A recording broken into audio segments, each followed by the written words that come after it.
बिस्मिल्लाहिर्रहमानिर्रहीम। Dear student, हम non conventional energy sources को डिस्कस कर रहे थे और नॉन कन्वेंशनल एनर्जी सोर्सेज में से आज हमने जियोथर्मल एनर्जी को डिस्कस करना है। तो डियर स्टूडेंट, जियो का मतलब अर्थ और थर्मल का मतलब हीट। तो जियोथर्मल एनर्जी क्या हुई? वो हीट एनर्जी जो अर्थ से हासिल की जाती है। तो अर्थ से हीट एनर्जी हासिल करने के हमारे पास तीन तरह के प्रोसेस हैं। एक रेडियो एक्टिव डीके और दूसरा हमारे पास है रेजिडुअल हीट ऑफ द अर्थ और तीसरा हमारे पास है कंप्रेशन ऑफ मटेरियल्स। तो हम बारी बारी इनको डिस्कस करते हैं। जियोथर्मल एनर्जी, तो this is the heat energy. ये वो हीट एनर्जी है एक्सट्रैक्टेड जो हासिल की जाती है फ्रॉम इनसाइड द अर्थ, ये जो जमीन के अंदर से हासिल की जाती है in the form of hot water, गर्म पानी की सूरत में, और स्टीम या भाप की सूरत में। हीट इनसाइड द अर्थ, जमीन के अंदर जो हीट है generated by the following process. तो कैसे पैदा होती है? फॉलोइंग प्रोसेस से। वो फॉलोइंग प्रोसेस कौन से हैं? फर्स्ट वन है radioactive decay. Dear student, आपने 10th में पढ़ा होगा कि एक फिनोमेना होता है जिसको रेडियो एक्टिविटी कहा जाता है। तो रेडियो एक्टिविटी एक ऐसा फिनोमेना है जिसके अंदर वो एलिमेंट्स जिनका चार्ज नंबर 82 से ज़्यादा होता है उनसे स्पॉन्टेनियस खुद ब खुद रेडिएशंस या पार्टिकल इमिट होते हैं और उस प्रोसेस को रेडियो एक्टिविटी कहा जाता है। तो ज़मीन के अंदर भी रेडियो एक्टिविटी होती है और उससे हीट एनर्जी हासिल होती है। एक प्रोसेस जो ज़मीन से हीट एनर्जी हासिल करने का, वो हमारे पास रेडियो एक्टिव डीके प्रोसेस है। The energy heating the rocks, वो एनर्जी जो रॉक्स को हीट अप करती है, इज कॉन्स्टेंटली बीइंग रिलीज, वो मुसलसल रिलीज होती रहती है by the DK of radio active elements.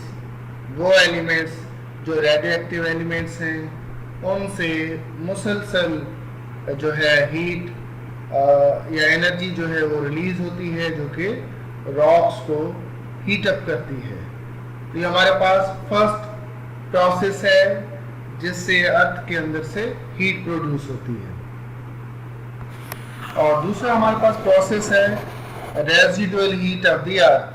जमीन के अंदर रॉक्स हैं और वो रॉक्स जो हैं मोल्टन फॉर्म में, पिघली हुई फॉर्म में मौजूद हैं। तो इस वजह से जो है ज़मीन के अंदर से हीट हासिल होती है और उन रॉक्स का टेम्परेचर बहुत ज़्यादा होता है और वो टेम्परेचर 200 डिग्री सेल्सियस या इससे भी ज़्यादा हो सकता है। तो इसको देखते हैं residual heat of the earth at some places. कुछ जगहों पे हॉट इग्नियस रॉक्स, गरम दहकती हुई चट्टानें, यूजुअली आमतौर पर with in 10 kilometre of the earth surface, के ज़मीन के अंदर 10 किलोमीटर के फासले पर ये रॉक्स मौजूद होती हैं और इन अ मोल्टन, पिघली हुई फॉर्म में होती हैं, एंड पार्टली मोल्टन स्टेट या कुछ पिघली हुई फॉर्म में मौजूद होती हैं। They conduct heat energy from the earth interior. ये कहाँ से हीट एनर्जी हासिल करते हैं? ज़मीन के इंटीरियर से, which is still very hot, जो कि बहुत ज़्यादा गर्म है। The temperature of these rocks is about 200 degree Celsius or more. इन रॉक्स का टेम्परेचर 200 डिग्री सेल्सियस या इससे भी ज़्यादा होता है। और तीसरा हमारे पास है compression of material. The compression of material deep inside the earth also causes generation of heat energy. तो ज़मीन के अंदर जब मटेरियल कंप्रेस होते हैं, टेम्परेचर प्रेशर बढ़ता है और इस वजह से भी हीट एनर्जी जनरेट होती है। अब हम इसकी डिटेल की बात करते हैं। कुछ जगहों पे जहाँ पर ज़मीन के अंदर का जो पानी है वो अगर हॉट रॉक्स के साथ इन कांटेक्ट है तो उस पानी का टेम्परेचर और प्रेशर बढ़ता है, और वो टेम्परेचर और प्रेशर के बढ़ने से ज़मीन की सरफेस पे गर्म पानी के चश्मे जो हैं वो हासिल होते हैं, और अगर हमारे पास स्टीम है तो उस स्टीम को हम इस्तेमाल कर सकते हैं टरबाइन को रन करने के लिए, और इससे इलेक्ट्रिसिटी को हासिल किया जा सकता है। जहाँ पर पानी मौजूद नहीं होता और वहाँ पे हॉट रॉक्स मौजूद हैं तो वहाँ पर पानी को पाइप डाउन किया जाता है। तो जब पानी, ठंडा पानी उन रॉक्स में से गुजरता है तो इतना गर्म हो जाता है कि वो स्टीम में कन्वर्ट होता है, और उस स्टीम को हम हासिल करके उससे टरबाइन को रन कर सकते हैं और इससे इलेक्ट्रिसिटी को प्रोड्यूस किया जा सकता है।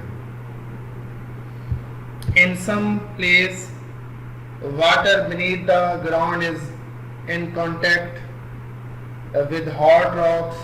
कुछ जगहों पे जहाँ पर वाटर जो है वो हॉट रॉक्स के साथ इन कांटेक्ट होता है and is raised to high temperature and pressure, तो क्या करता है उसका टेम्परेचर और प्रेशर बढ़ जाता है।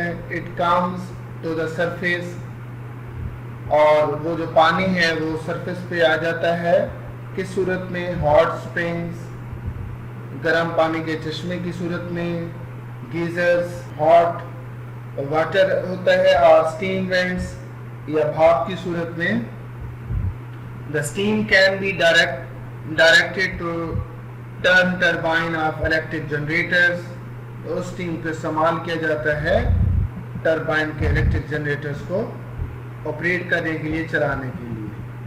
एट सम प्लेसेस, जहाँ पर कुछ जगहों पे वाटर इज नॉट प्रेजेंट, पानी मौजूद नहीं होता, and hot rocks are not very deep, और जो हॉट रॉक्स है वो इतनी गहराई में नहीं होती। The water is pumped down through them to get steam. आप ये फिग में देखें, यहाँ पर हमारे पास ये हॉट रॉक्स हैं, हमने क्या किया, यहाँ से कोल्ड वाटर पाइप डाउन किया, और जब ये कोल्ड वाटर इन रॉक्स में से गुजरता है तो ये स्टीम में कन्वर्ट होता है, और इस स्टीम को हम इस्तेमाल कर सकते हैं यहाँ पे मौजूद टरबाइन को रन करने के लिए, और यहाँ से हम इलेक्ट्रिसिटी को हासिल कर सकते हैं। ये जमीन का इंटीरियर है और जिसको मैग्मा कहा जाता है, and that is still very hot, ये बहुत ज़्यादा गर्म होता है, और ये हीट किनको मिलती है, यहाँ पे मौजूद रॉक्स को, और ये रॉक्स जो हैं वो मेल्ट होती हैं, और इन रॉक्स का टेम्परेचर हमने पहली बात की, डिस्कस किया कि इनका जो टेम्परेचर है वो 200 डिग्री सेल्सियस या इससे भी ज़्यादा होता है। अगर इन रॉक्स के ऊपर पानी मौजूद है तो वो पानी ज़मीन की सरफेस पे हॉट स्प्रिंग की सूरत में, गीजर्स की सूरत में, या स्टीम वेंट की सूरत में हासिल होता है, और उस स्टीम को हम इस्तेमाल कर सकते हैं इलेक्ट्रिसिटी को जनरेट करने के लिए टरबाइन की मदद से। अगर यहाँ पर वाटर इन कांटेक्ट नहीं है हॉट रॉक्स के साथ तो हम क्या करते हैं, यहाँ से पानी को पाइप डाउन करते हैं। वो पानी जब यहाँ से हासिल होता है तो वो स्टीम होती है और स्टीम में कन्वर्ट हो जाता है पानी, और उस स्टीम को हम इस्तेमाल करते हैं टरबाइन को चलाने के लिए और इलेक्ट्रिसिटी को प्रोड्यूस किया जाता है। The steam can be used to drive turbine और फॉर डायरेक्ट हीटिंग। उस स्टीम को इस्तेमाल किया जाता है टरबाइन चलाने के लिए, या डायरेक्ट हम उसको हीटिंग पर्पस के लिए भी इस्तेमाल कर सकते हैं। तो जियोथर्मल एनर्जी का इंटरेस्टिंग फिनोमेना, उसको गीजर कहा जाता है। An interesting phenomena of geothermal energy is a geyser. तो गीजर क्या होता है? It is a hot spring, ये गर्म पानी का चश्मा है, दैट डिस्चार्जेस स्टीम, जिससे स्टीम निकलती है, एंड हॉट वाटर, और गर्म पानी निकलता है इंटरमिटेंटली, वक्फों से, releasing an explosive column into the air. वक्फों से क्या होता है, हवा के अंदर एक खास ऊंचाई तक जो है ये गर्म पानी के चश्मे जो है वो हासिल होते हैं। Most geysers erupt at irregular intervals, बहुत सारे जो गीजर्स हैं वो इरेगुलर इंटरवल्स में जो है वो उमड़ आते हैं, निकल आते हैं। वोल्केनिक रीजन कहा जाता है आतिशफशानी इलाके। ये आमतौर पर आतिशफशानी इलाकों में होता है। Extraction of geothermal heat energy often occur closer to geyser site. Extraction or geothermal heat energy often occurs closer to geyser sites. Heat energy को हासिल किया जाता है आमतौर पर जहां पर गीजर साइट्स होते हैं। This extraction seriously disturb geyser system, और ये हीट को यहाँ से एक्सट्रैक्ट करना गीजर सिस्टम को डिस्टर्ब कर देता है। बाय रिड्यूसिंग हीट फ्लो को रिड्यूस कर देता है। एंड एक्वीफर प्रेशर, और एक्वीफर प्रेशर तो जो है वो रिड्यूस कर देता है। एक्वीफर क्या है? Is a layer of rock holding water. ये aquifer is a layer of rock, यहाँ और नहीं है, यहाँ ऑफ है। Layer of rock holding water, इसके अंदर, इस लेयर के अंदर क्या होता है? पानी होता है। That allows water to percolate, यहाँ से पानी क्या होता है? पर्कुलेट करता है, निकलता है थ्रू इट विद प्रेशर। तो एक्वीफर क्या है? एक ऐसी लेयर है रॉक की जिसके अंदर पानी मौजूद होता है और पानी वहां से निकलता है बहुत ज्यादा प्रेशर के साथ, और इसको क्या कहते हैं? एक्वीफर। डू यू नो में देखते हैं, pollution can be reduced if people use mass transportation. Pollution को कम किया जा सकता है अगर लोग जो है मैस ट्रांसपोर्टेशन का इस्तेमाल करें, यूज जियोथर्मल एनर्जी को इस्तेमाल करें, सोलर को इस्तेमाल करें, हाइड्रो इलेक्ट्रिकल को and wind energy as alternative form of energy. अगर हम इन एनर्जी सोर्सेज को इस्तेमाल करेंगे तो पोल्यूशन काफी हद तक कम हो जाएगी। A force F acting on an object varies with distance x. एक फोर्स एक ऑब्जेक्ट के ऊपर एक्ट करती है और वो डिस्टेंस x ट्रेवल करते हैं as shown in fig. Calculate the work done by the force as the object move from x0 to x6 metre. आपने वर्क मालूम करना है जब ऑब्जेक्ट 0 से 6 मीटर तक मूव करता है। तो ग्राफ गिवन है, इसमें देखें एक्स एक्सिस के अलाउंग डिस्टेंस लिया हुआ है, वाई एक्सिस के अलाउंग फोर्स ली हुई है। यहाँ पर जो डिस्टेंस है वो मीटर में है। यहाँ पे 0, 1 मीटर, 2 मीटर, 3 मीटर, 4 मीटर, 5 और 6 मीटर, और जो फोर्स है वो 1 न्यूटन, 2, 3, 4 एंड 5 न्यूटन। 0 से लेकर 4 तक फोर्स क्या रहती है? 5 न्यूटन, और जो डिस्प्लेसमेंट है वो 1, 2, 3 और 4 तक।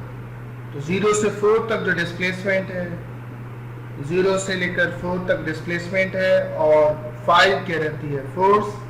तो हमने last time work done by variable या work done by constant force, उसमें हमने ये पढ़ा था कि जो area under force displacement graph होता है वो वर्क डन के इक्वल होता है। तो यहाँ आपके पास ये रेक्टेंगल है, और रेक्टेंगल का एरिया आता है लेंथ मल्टीप्लाई बाय विड्थ। तो यहाँ से लेकर यहाँ तक ये अगर हम लेंथ कंसीडर करें तो ये 4 मीटर है, और विड्थ की बात करते हैं तो 5। तो इन दोनों को मल्टीप्लाई करेंगे लेंथ विड्थ को, हमारे पास इस रेक्टेंगल का एरिया आ जाएगा, और इस रेक्टेंगल का एरिया ही एक्चुअली क्या होगा? Work done. इससे आगे चलें तो यहाँ ये ट्रायंगल है, और ट्रायंगल का एरिया होता है half base multiply by height. तो यहाँ जो बेस है वो 4 to 6, यहाँ से लेकर यहाँ तक ये 2 मीटर ये बेस, और इसकी जो हाइट है यहाँ से लेकर यहाँ तक वह 5। तो हाफ बेस हमारे पास आ जाएगी 2, और हाइट हमारे पास आ जाएगी 5। तो चले देखते हैं इसको सॉल्व कैसे करना है। The work done by the force is equal to the total area under the curve from x0 to x6 metre. तो जो हमारे पास वर्क होगा वो एक्चुअली क्या होगा? एरिया होगा कर्व के अंदर, जो कि 0 से लेकर 6 मीटर तक एक कर्व है फोर्स के दरमियान में। This area is equal to the area of the rectangle section. ये हमारे पास एरिया क्या है, एक सेक्शन है जो कि एक रेक्टेंगल है, और रेक्टेंगल कहाँ से है, किस सेक्शन से है, from x0 to x4 metre. उसके बाद क्या आएगा, plus the area of the triangle section, और जो ट्राइंगल सेक्शन है वो x is equal to 4 to लेकर 4 to x is equal to 6 metre तक। तो पहले केस में हमारे पास रेक्टेंगल है और रेक्टेंगल का एरिया है length multiply by width, length 4 और विड्थ 5 है। Work done represented by the area of the rectangle 4 multiply by 5 20 newton metre is equal to 20 joule. हमारे पास फर्स्ट सेक्शन का वर्क आ चुका है। सेकंड सेक्शन क्या है, work done represented by the area of triangle that is equal to half base. मैंने आपको बताया यहाँ 4 से 5 तक 1 मीटर और 5 से 6 तक अगेन 1 मीटर, यहाँ से लेकर यहाँ तक 2 मीटर ये बेस, और यहाँ से लेकर यहाँ तक ये है हमारे पास, ये देखें 0 से 5, ये हमारे पास है 5 हाइट है और 2 जो है ये इसकी बेस है। Half base multiply by height, तो 2 से 2 cancel, 5 newton metre is equal to 5 joule. Total work हमारे पास हो जाएगा 20 joule plus 5 joule is equal to 25 joule. Total work displacement 0 से लेकर 6 मीटर तक टोटल वर्क कितना होगा, 25 जॉल। तो डियर स्टूडेंट, यहाँ तक आपने अच्छे तरीके से तैयार करना है। Thank you so much. Allah.